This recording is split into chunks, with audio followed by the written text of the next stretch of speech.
ప్రభుత్వాలు ఉపాధిపై ఉక్కుపాదం మోపడం, చట్టాన్ని ఖూనీ చేస్తే ఊరుకోబోమని సిపిఐ జిల్లా కార్యదర్శి రంగనాయుడు నేతలు హెచ్చరించారు.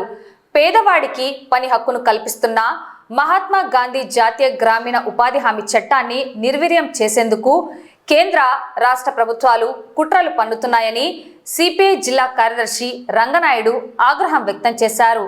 సోమవారం నంద్యాల ఎంపీడీఓ కార్యాలయం వద్ద సిపిఐ ఏపీ వ్యవసాయ కార్మిక సంఘం, ఏపీ మహిళా సమైక్య ఆధ్వర్యంలో భారీ నిరసన ప్రదర్శన నిర్వహించారు. ఆంధ్రప్రదేశ్ వ్యవసాయ కార్మిక సంఘం జిల్లా వర్కింగ్ ప్రెసిడెంట్ హరినాథ అధ్యక్షతన జరిగిన ఈ కార్యక్రమానికి సిపిఐ జిల్లా కార్యదర్శి రంగనాయుడు ముఖ్య అతిథిగా హాజరయ్యారు.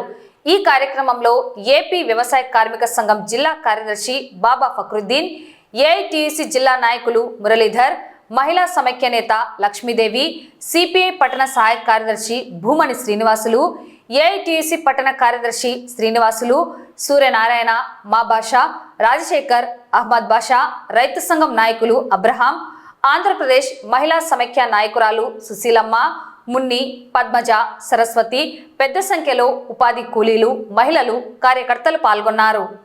బాబా ఫక్రుద్దీన్ గారు, ఏఐటిసి జిల్లా నాయకులు మురళీధర్ గారు, మహిళా సమాఖ్య జిల్లా అధ్యక్షురాలు, జాతీయ గ్రామీణ ఉపాధి పథకంలో జీరాంజీ పేర్లు తొలగించాలని ఈరోజు మన జిల్లాల పరిస్థితి చూస్తే పడమటి ప్రాంతాలలో కొన్ని వందలాది మంది పనులు లేకపోవడంతో గుంటూరు, ఇతర బెంగళూరు, అదేవిధంగా మెడ్రాస్ లాంటి నగరాలకు వలసలు వెళ్తున్నారు. అంటే ఇవాళ చూస్తున్నాం గ్రామీణ కార్మికుల పనులు జరగని పరిస్థితి, తిండి దొరకని పరిస్థితి.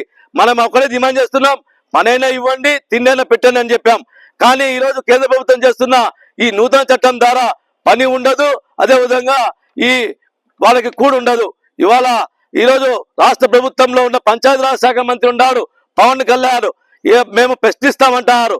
కానీ ఎక్కడ ప్రశ్నించారే అంటే పంచాయతీరాజ్ నిధులకు వచ్చే డబ్బులు కూడా ఈరోజు ఈ ఉపాధి పనులకు లేకుండా పోతాది. కాబట్టి వెంటనే ఈ గ్రామీణ ఉపాధి మహాత్మా గాంధీ గ్రామీణ ఉపాధి హామీ పథకాన్ని యథావిధిగా కొనసాగించాలని, అదేవిధంగా తెచ్చిన నూతన చట్టం జీరాంజీ పథకాన్ని రద్దు చేయాలని చెప్పి ఆంధ్రప్రదేశ్ వ్యవసాయ కార్మిక సంఘం, భారత కమ్యూనిస్ట్ పార్టీ, ఆంధ్రప్రదేశ్ మహిళా సమాఖ్యగా డిమాండ్ చేస్తున్నాం.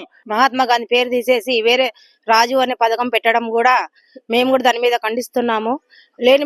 అదే ఇక్కడ నుంచి ప్రభుత్వమేమో ఇక్కడ ప్రభుత్వాలు ఏ గ్రామంలోకి పోతే పిల్లస్టెంట్ లో ధోరణి కూడా చాలా విపరీతంగా ఉంది. వాళ్ళేమో తెలుగుదేశం వాళ్ళమని మేమంటారు. మేము చేసే వాళ్ళ కూలీలు చేసే వాళ్ళకు కూడా సభ్యంగా మాట్లాడడం కానీ, అక్కడ పోయిన పనులు కూడా వాళ్ళు చెప్తే చేయాలి, లేకపోతే లేదు, లేకపోతే మీరు పిల్లస్టెంట్లో పోయి అడగండి అమ్మా అని తింపరంగా మమ్మల్ని కొంచెం చాలా ఇబ్బంది కూడా గురి చేస్తున్నారు. అక్కడ కూలీలు కూడా సమంగా వేయడంలే. పనేమో 100 రోజులు అంటున్నారు, మామూలుగా 200 జిరాములు అంటున్నారు. కానీ ఆడ వచ్చేది 50 రోజులు కూడా పెట్టడంలే. అడుగుతేనేమో దాని మీద చాలా దుర్వర్గంగా కూడా మాట్లాడుతున్నారు. దీని మీద పెద్ద ఎత్తున కూడా మేము మహిళా సమైక్య తరపున ఆందోళన కూడా చేయగలం కోరుతున్నాం.